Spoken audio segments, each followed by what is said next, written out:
Chilli powder అన్ని రకాల వంటలకు పచ్చళ్లకు సరైన chilli powder. No colour no chemicals. Hello Narasarao garu, ఎవరది? నేను విన్నది నిజమేనా? మీరు మీ కోపాన్ని కాశీలోలు పెట్టి వచ్చారటగా? ఎవడా అన్న యూస్ ఫెస్టిలో? అర్థమైందిలేండి, వాడు నాకు తప్పు చెప్పాడు. బుద్ధి జ్ఞానం లేకపోతే సరే. మనం గుళ్ళోకి వెళ్దామా నాన్న? గుళ్ళో కాకపోతే ఏం సినిమా చూడడానికి వచ్చావా? యూస్ ఫెస్టిలో ఏంటది? ఏం లేదు.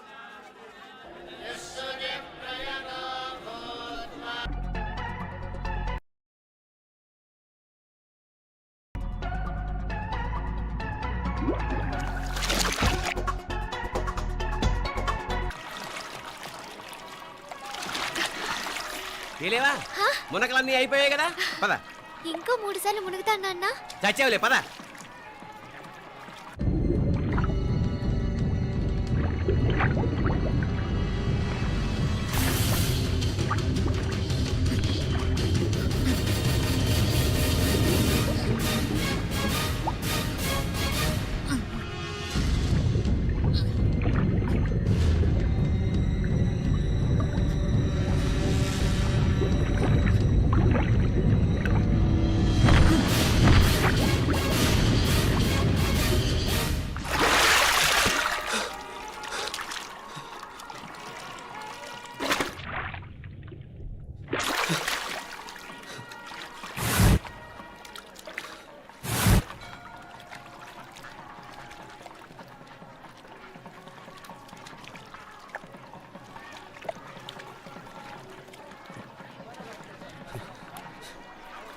ఏంట్రా మునుకులేస్తున్నావు?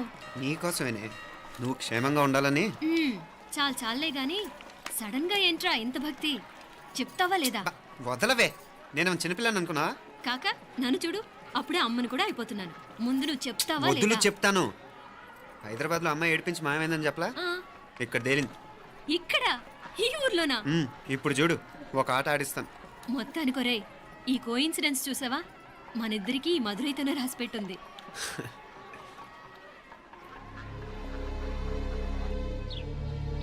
మా ఐశ్వర్య, ఉదయ్ అమెరికా ప్రయాణానికి అన్ని ఏర్పాట్లు చేసుకుంటున్నాడు. నువ్వు ముందుగానే వెళ్ళి అక్కడ మన వ్యాపారాలు చూసుకుంటే మన ప్లాన్ ప్రకారం వాడొచ్చి నీతో జాయిన్ అవుతాడు. అప్పుడు నీ కోరిక తీరుతుంది, మీ నాన్నగారు ఆత్మ శాంతిస్తుంది. అవునమ్మా, ఈలోగా మీనాక్షికి దాని తమ్ముడికి ఇద్దరికి కాలం చెల్లిపోద్ది. ఈసారి మాత్రం తప్పించుకోలేరు. ఇంకా మీరిద్దరూ తిరిగి వచ్చేసరికి ఇక్కడ అన్ని వెంటనే సర్దుకోకపోతే నేను వేరే వాడితో సర్దుకోవాల్సి ఉంటుంది. ఎంత మాట అన్నావమ్మా? వాడు నీ వాడు, నీ సొంతం. నువ్వు వాడిని ఏమైనా చేయవచ్చు. ఏమా తాళాలు జాగ్రత్తమ్మా. జాగ్రత్త.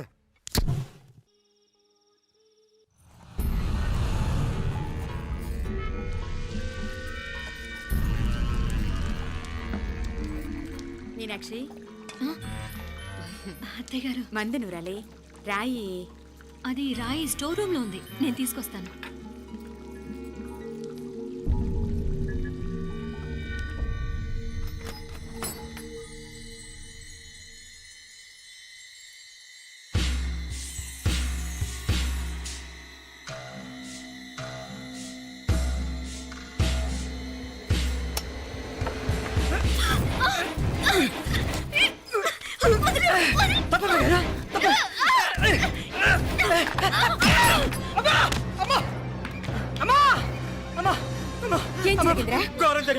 ఏం జరిగిందిరా?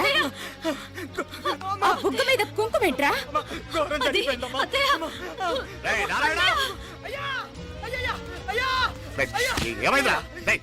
చెప్పకుండా నా నోరు పడిపోయిన బాగుంటాయా? అయ్యా అయ్యా, అమ్మో, నా నోరు పడిపోయిన బాగుంటాయ్యా. అయ్యా అసలు ఏం జరిగిందంటే ఏమైందిరా? ఏమైంది చెప్పు. కోళ్ళమ్మ గారు నా మీద మనసు అయిందని నన్ను కోరిక తెచ్చుకొని బలవంతంగా అయ్యా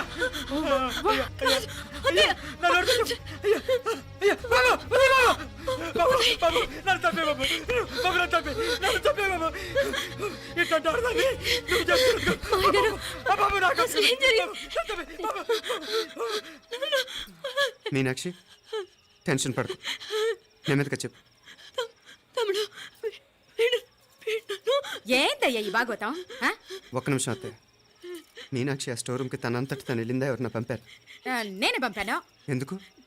మందు నూరాలని రాయి కోసం పంపినాను. అంటే మీరు పంపితేనే వెళ్ళిన తప్ప తనంతా తను వెళ్ళలేదు కదా. వంట చేస్తున్న తనకు ఆ డ్రైవర్ స్టోర్ రూమ్లో ఉంటాడని తెలియదు కదా. ఏరా, మా అక్క నీ మీద మోజు పడింది అంతే కదా. మొహం ఎందుకు పచ్చడైంది? అది అదే తప్ప అమ్మాయి గారిని బయటికి పరిగెత్తుంటే రాయితో కొట్టింది బాబు. రాయితో కొడితే వెనకాలగా తగలాలి. మొహం ఎందుకు పగిలింది? అసలు నువ్వు ఎందుకున్నావు రూమ్లో? అది కార్ టూల్ కిట్ కోసం రూమ్లోకి వెళ్ళానండి. టూల్ కిట్ అది కార్లో ఉండాలి కదా, రూమ్లో ఎందుకుంది? కార్లో పోయిందండి, స్పేర్ ఉందని. ఉందా లేదా? టూల్ కిట్ ఉందా లేదా? లేదండి, లేదు. చూద్దాం పద.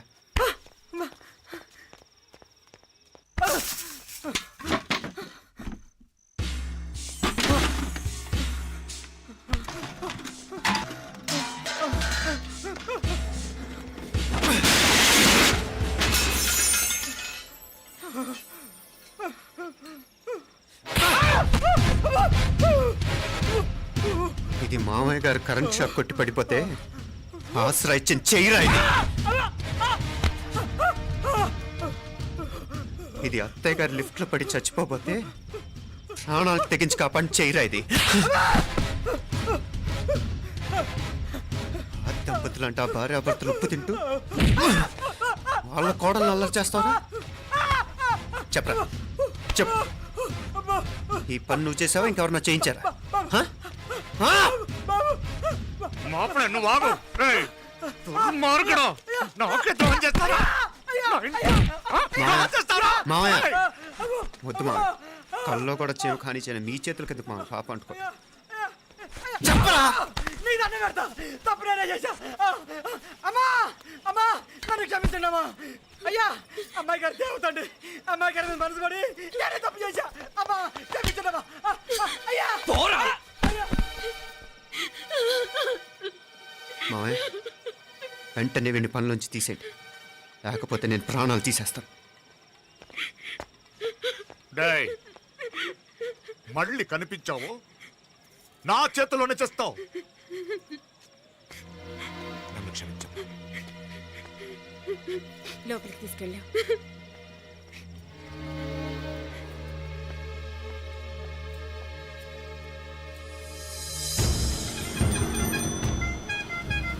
జరుగుతున్న సంఘటనలన్నీ అనుమానంగానే ఉన్నాయి. వాడెవడో పదే పదే నన్నే ఎందుకు చంపాలనుకుంటున్నాడు? నా మీదే కాదు, మీనాక్షి మీద కూడా ఇలాంటి ప్రయత్నాలు జరుగుతున్నాయి అనిపిస్తుంది. మీనాక్షికి జరిగిన అవమానం తలుచుకుంటుంటే రక్తం మరిగిపోతుంది.